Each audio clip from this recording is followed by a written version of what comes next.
ನಮಸ್ಕಾರ ವೀಕ್ಷಕರೇ, freedom TV ನ್ಯೂಸ್ಗೆ ಸ್ವಾಗತ. ನಾನು ಅಶ್ವಥ್. ವೀಕ್ಷಕರೇ, ಕಳೆದ 6 ತಿಂಗಳಿಂದಲೂ ಕೂಡ ರಾಜ್ಯ ಕಾಂಗ್ರೆಸ್ ಸರ್ಕಾರದಲ್ಲಿ ಒಂದಷ್ಟು ಬದಲಾವಣೆಗಳನ್ನು ನಾವು ನಿರೀಕ್ಷೆ ಮಾಡ್ತಾ ಇದ್ದೀವಿ. ಏಕೆಂತಂದರೆ ಈಗಾಗಲೇ ಅಧಿಕಾರದ ಪಟ್ಟದ ವಿಚಾರಕ್ಕೆ ಬರೋದಾದರೆ ಡಿ ಕೆ ಶಿವಕುಮಾರ್ ಅವರು ಹೇಗಾದರೂ ಮಾಡಿ ಸಿ ಎಂ ಕುರ್ಚಿಯಲ್ಲಿ ಒಂದು ಬಾರಿಯಾದರೂ ಕೂತ್ಕೊಳ್ಬೇಕು ಅನ್ನೋ ಒಂದು ಹಠವನ್ನು ಡಿ ಕೆ ಶಿವಕುಮಾರ್ ಅವರು ಹಿಡಿದಿರುವಂಥದ್ದು. ಅದೇ ರೀತಿ ಸಿದ್ದರಾಮಯ್ಯ ಕೂಡ ಇನ್ನೂ 2.5 ವರ್ಷಗಳ ಕಾಲ ನಾನೇ ಮುಂದುವರಿಬೇಕು ಅಂತ ಹೇಳಿ ಅವರು ಕೂಡ ಸಿ ಎಂ ಕುರ್ಚಿಗೆ ಕಂಪ್ಲೀಟಾಗಿ ಅಂಟ್ಕೊಂಡಿರುವಂತೆ ಕಾಣ್ತಾ ಇದೆ. ಇವರ ಒಂದು ಹಗ್ಗ ಜಗ್ಗಾಟದಲ್ಲಿ ಹೈಕಮಾಂಡ್ಗೂ ಕೂಡ ಒಂದಷ್ಟು ತಲೆ ಬಿಸಿಯಾಗಿರುವಂತಹದ್ದು. ಒಂದಷ್ಟು ಶಾಸಕರು ಈಗಾಗಲೇ ಏನು ಪ್ರವಾಸಕ್ಕೂ ಕೂಡ ಹೋಗಿರುವಂಥದ್ದು, ಆಸ್ಟ್ರೇಲಿಯಾ ಪ್ರವಾಸಕ್ಕೂ ಕೂಡ ಹೋಗಿರುವಂಥದ್ದು. ಅದರಲ್ಲಿ ಸಿದ್ದರಾಮಯ್ಯ ಅವರ ಬಣದ ಶಾಸಕರು ಕೂಡ ಈಗ ಹೋಗಿರುವಂಥದ್ದು. ಈ ಒಂದು ಪ್ರವಾಸಕ್ಕೆ ಹೋಗಿರುವಂತಹ ಶಾಸಕರ ವಿರುದ್ಧ ಡಿ ಕೆ ಶಿವಕುಮಾರ್ ಅವರು ಕೂಡ ಸಾಕಷ್ಟು ಅಸಮಾಧಾನವನ್ನು ಕೂಡ ವ್ಯಕ್ತಪಡಿಸಿರುವಂಥದ್ದು. ಈಗಾಗಲೇ ಹೈಕಮಾಂಡ್ಗೂ ಕೂಡ ಒಂದು ಪಟ್ಟಿಯನ್ನು ಅಂದರೆ ಒಂದು ದೂರನ್ನು ಕೂಡ ಹೈಕಮಾಂಡ್ಗೆ ಡಿ ಕೆ ಶಿವಕುಮಾರ್ ಅವರು ಕೊಟ್ಟಿರುವಂಥದ್ದು. ಅಂದರೆ ಸಿದ್ದರಾಮಯ್ಯವರ ಆಪ್ತರು ಈಗ ಆಸ್ಟ್ರೇಲಿಯಾ ಪ್ರವಾಸಕ್ಕೆ ಹೋಗಿರುವಂಥದ್ದು. ಇದು ಎಲ್ಲ ಒಂದು ಕಡೆ ರಾಜ್ಯ ರಾಜಕಾರಣದಲ್ಲಿ ಒಂದಷ್ಟು ಬೇರೆ ರೀತಿಯಾದಂತಹ ಒಂದಷ್ಟು ಬದಲಾವಣೆ ಆಗುವಂತಹ ಮುನ್ಸೂಚನೆ ಕಾಣ್ತಾ ಇದೆ. ಸೊ ಇದ್ರ ಬಗ್ಗೆ ನೀವು ಆ್ಯಕ್ಷನನ್ನು ತೆಗೆದುಕೊಳ್ಬೇಕು, ನೀವು ಇದ್ರ ಬಗ್ಗೆ ಗಮನ ಹರಿಸಬೇಕು ಅಂತೇಳಿ ಸುರ್ಜೇವಾಲಾ, ವೇಣುಗೋಪಾಲ, ಪ್ರಿಯಾಂಕಾ ಗಾಂಧಿ, ರಾಹುಲ್ ಗಾಂಧಿ, ಮಲ್ಲಿಕಾರ್ಜುನ್ ಖರ್ಗೆ ಇವರೆಲ್ಲರಿಗೂ ಕೂಡ ಡಿ ಕೆ ಶಿವಕುಮಾರ್ ಅವರು ಇವರ ಮೇಲೆ ಒಂದಷ್ಟು ದೂರನ್ನು ಕೂಡ ಕೊಟ್ಟಿರುವಂಥದ್ದು. ಆದರೂ ಶಾಸಕರು ಯಾರಿಗೂ ಕೂಡ ಡಿ ಕೆ ಶಿವಕುಮಾರ್ಗಾಗಲಿ ಸ್ವತಃ ಸಿ ಎಮ್ಗೂ ಕೂಡ ನಾವು ಅವರ ಮಾತಿಗೂ ಕೂಡ ನಾವು ತಲೆ ಕೆಡಿಸ್ಕೊಳ್ಳಲ್ಲ, ನಾವು ಹೋಗಲೇಬೇಕು, ನಾವೆಲ್ಲ ಒಂದಷ್ಟು ಕ್ಲಾಸ್ಮೇಟ್ಸ್ ಇದ್ದೀವಿ, ನಾವೆಲ್ಲ ಒಂದಷ್ಟು ನಮ್ಮ ಒಂದು ಏಜ್ ಗ್ರೂಪ್ನಲ್ಲಿ ಇದ್ದೀವಿ ಅಂತಂತೇಳಿ ಈಗಾಗಲೇ ಆಸ್ಟ್ರೇಲಿಯಾ ಪ್ರವಾಸಕ್ಕೆ ಹೋಗಿರುವಂತಹದ್ದು. ಆದರೆ ಇದೆಲ್ಲ ಬೆಳವಣಿಗೆಗಳ ನಡುವೆ ಒಂದಷ್ಟು ಸಿದ್ದರಾಮಯ್ಯ ಮತ್ತು ಡಿ ಕೆ ಶಿವಕುಮಾರ್ ಅವರ ನಡೆ ಇದೆಯಲ್ಲ, ಇದು ಒಂದಷ್ಟು ಬೇರೆ ರೀತಿಯಾದಂತಹ ಒಂದು ಸ್ವರೂಪವನ್ನು ಪಡಿತಾ ಇರುವಂಥದ್ದು. ಯಾಕೆಂತಂದರೆ ಈಗಾಗಲೇ ಡಿ ಕೆ ಶಿವಕುಮಾರ್ ಅವರು ಹೇಗಾದರೂ ಮಾಡಿ ನಾನು ಸಿ ಎಮ್ ಪಟ್ಟವನ್ನು ಅಲಂಕರಿಸಲೇಬೇಕು ಅಂಥೇಳಿ ಹೈಕಮಾಂಡ್ ಮನವೊಲಿಸುವಂತಹ ಒಂದು ಪ್ರಯತ್ನವನ್ನು ದಿನನಿತ್ಯ ಮಾಡ್ಕೊಂಡು ಬರ್ತಾನೇ ಇದ್ದಾರೆ. ಈಗಾಗಲೇ ಅಸ್ಸಾಂ ಚುನಾವಣೆ ಬರ್ತಾ ಇರುವಂಥದ್ದು. ಒಟ್ಟು 5 ರಾಜ್ಯಗಳಲ್ಲಿ ಚುನಾವಣೆ ಕೂಡ ನಡೀತಿರುವಂಥದ್ದು. ಕೇರಳ ಆಗಿರ್ಬೋದು, ಅಸ್ಸಾಂ ಆಗಿರ್ಬೋದು, ಪುದುಚೇರಿ ಆಗಿರ್ಬೋದು. ಸೊ ಇಷ್ಟು ರಾಜ್ಯಗಳಲ್ಲಿ ಈಗ ಚುನಾವಣೆ ನಡೀತಾ ಇದೆ. ಸೊ ಚುನಾವಣೆ ಆದ ನಂತರ ಏನಾದರೂ ಕಾಂಗ್ರೆಸ್ ಪಕ್ಷದಲ್ಲಿ ಅಥವಾ ಕಾಂಗ್ರೆಸ್ ಸರ್ಕಾರದಲ್ಲಿ ಡೆವಲಪ್ಮೆಂಟ್ ಆಗುತ್ತೋ ಗೊತ್ತಿಲ್ಲ.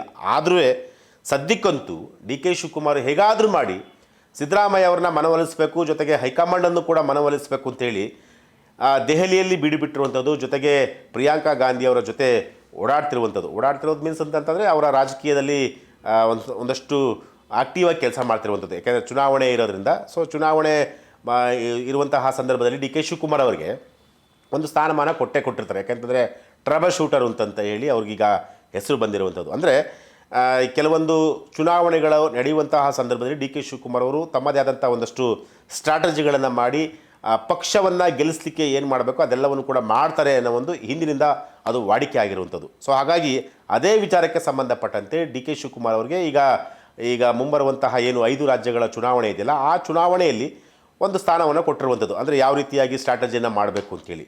ಇದರ ನಡುವೆ ಸಿದ್ದರಾಮಯ್ಯ ಅವರು ನಿನ್ನೆ ಒಂದು ಟ್ವೀಟ್ ಮಾಡಿದರು. ಆ ಟ್ವೀಟ್ ಏನಪ್ಪ ಅಂತಂತಂದರೆ, ನನ್ನನ್ನು ರಾಜಕೀಯವಾಗಿ ಮುಗಿಸಿಬಿಟ್ರೆ ಅವರ ಹಾದಿ ಸುಗಮವಾಗಿಬಿಡುತ್ತೆ ಅಂತೇಳಿ ಒಂದು ಟ್ವೀಟನ್ನು ಮಾಡಿರುವಂಥದ್ದು.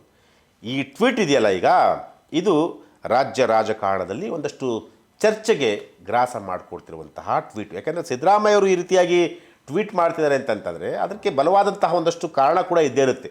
ಸುಮ್ಮನೆ ಟ್ವೀಟ್ ಮಾಡಲ್ಲ. ಅವ್ರು ಏನು ಟ್ವೀಟ್ ಮಾಡಿದ್ದಾರೆ ಅಂತೇಳಿ ನಾನು ಸಂಕ್ಷಿಪ್ತವಾಗಿ ಸ್ವಲ್ಪ ಓದ್ತೀನಿ, ನೋಡಿ ಕೇಳಿಸ್ಕೊಳ್ಳಿ.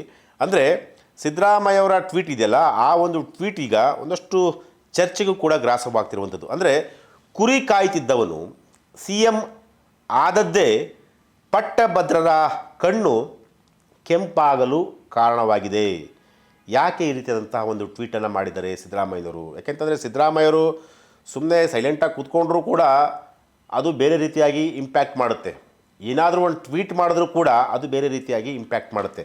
ಯಾಕೆಂತಂದರೆ ರಾಜ್ಯದಲ್ಲಿ ಕಾಂಗ್ರೆಸ್ ಪಕ್ಷದಲ್ಲಿ ಸಿದ್ದರಾಮಯ್ಯ, ಬಿ ಜೆ ಪಿ ಪಕ್ಷದಲ್ಲಿ ಯಡಿಯೂರಪ್ಪ, ಇವರಿಬ್ಬರು ಸೈಲೆಂಟಾಗಿ ಏನಾದರೂ ಕೂತ್ಕೊಂಡಿದ್ದಾರೆ ಅಂತಂದರೆ ಏನಾದರೂ ಒಂದು ಗೇಮ್ ಪ್ಲ್ಯಾನ್ನ ಮಾಡ್ತಾ ಇರ್ತಾರಂತೆ.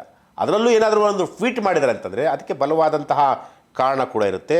ಸೊ ಹಾಗಾಗಿ ಈಗ ಸಿದ್ದರಾಮಯ್ಯವರು ಒಂದು ಟ್ವೀಟನ್ನು ಕೂಡ ಮಾಡಿರುವಂಥದ್ದು. ಅದು ಯಾವ ರೀತಿ ಅಂತಂತಂದರೆ, ಒಬ್ಬ ಕುರಿ ಕಾಯ್ತಿದ್ದವನು ಸಿ ಎಂ ಆದದ್ದೇ ಕೆಲವು ಪಟ್ಟಭದ್ರರ ಕಣ್ಣನ್ನು ಕೆಂಪಾಗಿಸಲು ಕಾರಣ ಅಂತಂತ ಹೇಳ್ತಾರೆ.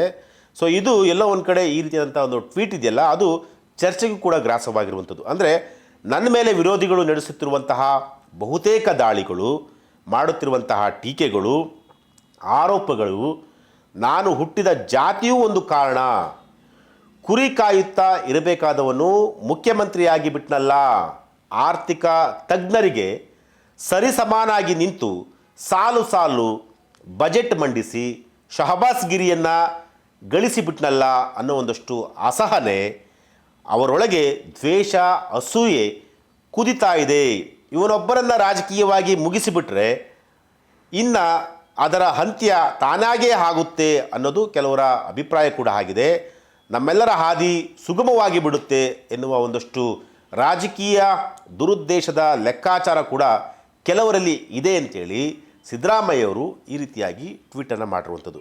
ಈ ಟ್ವೀಟ್ ಇದೆಯಲ್ಲ, ಈ ಟ್ವೀಟ್ ಈಗ ರಾಜ್ಯ ರಾಜಕಾರಣದಲ್ಲಿ, ಅದರಲ್ಲೂ ಕೂಡ ಕಾಂಗ್ರೆಸ್ ಪಕ್ಷದಲ್ಲಿ ಒಂದಷ್ಟು ಚರ್ಚೆಗೂ ಕೂಡ ಗ್ರಾಸವಾಗ್ತಿರುವಂಥದ್ದು. ಹಾಗಾದರೆ ಸಿದ್ದರಾಮಯ್ಯವ್ರನ್ನ ಟಾರ್ಗೆಟ್ ಮಾಡ್ತಿರುವುದು ಯಾರು? ಸಿದ್ದರಾಮಯ್ಯವರ ರಾಜಕೀಯ ಭವಿಷ್ಯವನ್ನು ಮುಗಿಸಬೇಕು ಅಂತ ಹೇಳಿ ಹೊರಟಿರುವಂತಹ ನಾಯಕರು ಯಾರು? ಅದು ಕಾಂಗ್ರೆಸ್ ಪಕ್ಷದಲ್ಲಿದ್ದಾರಾ, ಅಥವಾ ಬಿ ಜೆ ಪಿಯಲ್ಲಿದ್ದಾರಾ, ಅಥವಾ ಜೆ ಡಿ ಎಸ್ ಅಲ್ಲಿದ್ದಾರಾ, ಯಾವ ಪಕ್ಷದಲ್ಲಿದ್ದಾರೆ? ಸೊ ಸಿದ್ದರಾಮಯ್ಯವರು ಈ ರೀತಿಯಾಗಿ ಟ್ವೀಟ್ ಮಾಡ್ತಿದ್ದಾರೆ ಅಂತಂತಂದರೆ ಅವರು ಯಾವ ರೀತಿಯಾಗಿ ಸವಾಲುಗಳನ್ನು ಫೇಸ್ ಮಾಡ್ತಿದ್ದಾರೆ? ಸೊ ಇದು ಬಹಳ ಚರ್ಚೆಗೂ ಕೂಡ ಗ್ರಾಸವಾಗಿರುವಂಥದ್ದು.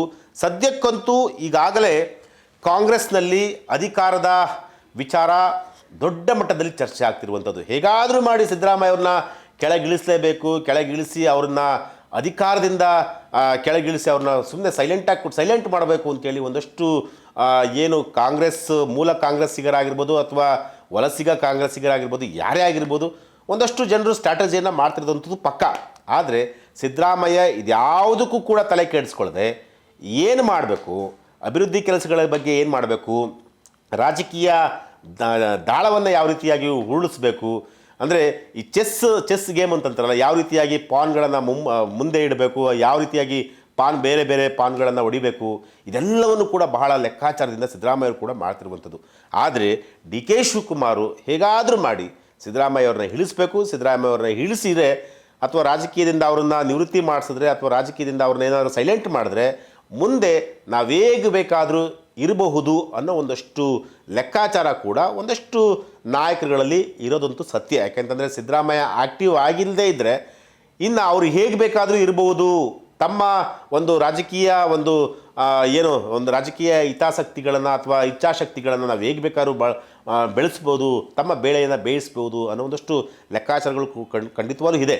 ಸೊ ಹಾಗಾಗಿ ಈಗ ಸಿದ್ದರಾಮಯ್ಯವರ ಈ ಒಂದು ಟ್ವೀಟ್ ಇದೆಯಲ್ಲ, ಈ ಒಂದು ಟ್ವೀಟ್ ಈಗ ರಾಜ್ಯ ರಾಜಕಾರಣದಲ್ಲಿ ಒಂದಷ್ಟು ಚರ್ಚೆ ಕೂಡ ಆಗ್ತಿರುವಂಥದ್ದು. ಅದರಲ್ಲೂ ಕೂಡ ಕಾಂಗ್ರೆಸ್ ಪಕ್ಷದಲ್ಲೂ ಕೂಡ ಈಗ ಚರ್ಚೆ ಆಗ್ತಿರುವಂಥದ್ದು. ಈ ಚರ್ಚೆ ಅಥವಾ ಈ ಒಂದು ವಿಚಾರ ಮುಂಬರುವಂತಹ ದಿನಗಳಲ್ಲಿ ಯಾವ ರೀತಿಯಾಗಿ ಉತ್ತರವನ್ನು ಕೊಡುತ್ತೆ? ಯಾಕೆಂತಂದರೆ ಈ ರೀತಿಯಾದಂತಹ ಒಂದು ಟ್ವೀಟ್ ಮಾಡಿದ್ದಾರೆ ಅಂತಂತಂದರೆ ಸಿದ್ದರಾಮಯ್ಯವರು ಕೂಡ ಒಂದಷ್ಟು ಮುಂದೆ ಏನಾಗ್ಬೋದು ಈ ಟ್ವೀಟಿಂದ ಅದೆಲ್ಲವನ್ನೂ ಕೂಡ ಲೆಕ್ಕಾಚಾರ ಹಾಕ್ಕೊಂಡೇ ಟ್ವೀಟ್ ಮಾಡಿರ್ತಾರೆ. ಸೊ ಹಾಗಾಗಿ ಮುಂದಿನ ದಿನಗಳಲ್ಲಿ ಏನಾಗ್ಬೋದು ಅನ್ನೋ ಒಂದಷ್ಟು ಕೂಡ ಚರ್ಚೆ ಆಗ್ತಿರುವಂಥದ್ದು. ಸದ್ಯಕ್ಕಂತೂ ಈಗ ಕಾಂಗ್ರೆಸ್ ಪಕ್ಷದಲ್ಲಿ ಪಟ್ಟದ ವಿಚಾರನೇ ಜಾಸ್ತಿ ಚರ್ಚೆ ಆಗ್ತಿರುವಂಥದ್ದು. ಈಗಾಗಲೇ ಪಟ್ಟಕ್ಕೋಸ್ಕರ ಡಿ ಕೆ ಶಿವಕುಮಾರ್ ಆಗಿರ್ಬೋದು, ಡಿ ಕೆ ಸುರೇಶ್ ಆಗಿರ್ಬೋದು, ಅಥವಾ ಅವರ ಬಣದ ಶಾಸಕರಾಗಿರ್ಬೋದು, ಎಲ್ಲರೂ ಕೂಡ ಹೇಗಾದರೂ ಮಾಡಿ ಸಿದ್ದರಾಮಯ್ಯವ್ರನ್ನ ಕೆಳಗಿಳಿಸಬೇಕು, ಡಿ ಕೆ ಶಿವಕುಮಾರ್ ಅವರು ಸಿ ಎಂ ಮಾಡಬೇಕು ಅಂತೇಳಿ ಒಂದಷ್ಟು ಕನಸನ್ನು ಕೂಡ ಇಟ್ಕೊಂಡಿರುವಂಥದ್ದು ಸಹಜ. ಆದರೆ ಕೆಲವರು ಸಿದ್ದರಾಮಯ್ಯ ಬಣದ ಶಾಸಕರು ಕೂಡ ಸಿದ್ದರಾಮಯ್ಯನೇ ಇನ್ನು 2.5 ವರ್ಷ ಇರಲಿ, ಅದಾದಮೇಲೆ ಮುಂಬರುವಂತಹ 2028 ಚುನಾವಣೆ ಬರಲಿ, ಚುನಾವಣೆ ಬಂದ ನಂತರ ಏನು ಕಾಂಗ್ರೆಸ್ ಪಕ್ಷಕ್ಕೆ ಒಂದು ವೇಳೆ ಏನಾದರೂ 131 140 ಸೀಟ್ ಏನಾರು ಬಂದರೆ ಆವಾಗ ಹೈಕಮಾಂಡ್ ಏನು ಡಿಸಿಷನ್ ತೊಗೊಳುತ್ತೋ ಆ ನಾಯಕರು ಸಿ ಎಂ ಆಗಲಿ ಅನ್ನೋದು ಕೂಡ ಚರ್ಚೆ ಕೂಡ ಇರುವಂಥದ್ದು. ಆದರೆ ಸದ್ಯಕ್ಕೆಲ್ಲವೂ ಕೂಡ ಈ 5 ರಾಜ್ಯಗಳ ಚುನಾವಣೆ ಇದೆಯಲ್ಲ, ಈ 5 ರಾಜ್ಯಗಳ ಚುನಾವಣೆಯ ಫಲಿತಾಂಶದ ಮೇಲೆ ನಿಂತಿರುವಂಥದ್ದು ಒಂದು ಕರ್ನಾಟಕದ ರಾಜ್ಯ ರಾಜಕಾರಣ. ಯಾಕೆಂದರೆ ಈ ಸಂದರ್ಭದಲ್ಲಿ ಏನಾದರೂ ಕರ್ನಾಟಕದಲ್ಲಿ ಏನಾದರೂ ಒಂದು ಸ್ವಲ್ಪ ಅಧಿಕಾರದ ವಿಚಾರದಲ್ಲಿ ಹೈಕಮಾಂಡ್ ಏನಾದ್ರು ಸ್ವಲ್ಪ ಒಂದು ಹೆಜ್ಜೆ ಮುಂದೆ ಇಟ್ಟರು ಕೂಡ ಅದು ಬೇರೆ ರೀತಿಯಾಗಿ ಬದಲಾವಣೆ ಆಗುತ್ತೆ, ಬೇರೆ ರೀತಿಯಾಗಿ ಒಂದು ಸ್ವರೂಪ ಪಡೆಯುತ್ತೆ. ಯಾಕೆಂತಂದರೆ ಎರಡೂ ಬಣದ ನಾಯಕರು ಕೂಡ ಸ್ಟ್ರಾಂಗ್ ಆಗಿರುವುದು. ಅದರಲ್ಲಿ ಒಂದು ಬಣ, ಅದರಲ್ಲೂ ಕೂಡ ಸಿದ್ದರಾಮಯ್ಯ ಒಂದು ಹೆಚ್ಚು ತೂಕ ಜಾಸ್ತಿಯಿಂದಲೇ ಹೇಳ್ಬೋದು. ಯಾಕೆಂತಂದರೆ ಸಿದ್ದರಾಮಯ್ಯನ ಟಚ್ ಮಾಡಿದ್ರೆ ಜೇನು ಹುಟ್ಟಿಗೆ ಕೈ ಹಾಕ್ತಂಗೆ ಯಾಕೆಂದರೆ ಒಂದು ಸ್ವಲ್ಪ ಏನಾದರೂ ಕಲ್ಲು ಹೊಡೆದ್ರೂ ಕೂಡ ಈ ಬೇರೆ ರೀತಿಯಾಗಿ ದೊಡ್ಡ ಮಟ್ಟದಲ್ಲಿ ಪಕ್ಷದಲ್ಲಿ ಇಂಪ್ಯಾಕ್ಟ್ ಆಗುತ್ತಿರೋದು ಕೂಡ ಹೈಕಮಾಂಡ್ಗೂ ಕೂಡ ಗೊತ್ತಿರುವಂಥದ್ದು.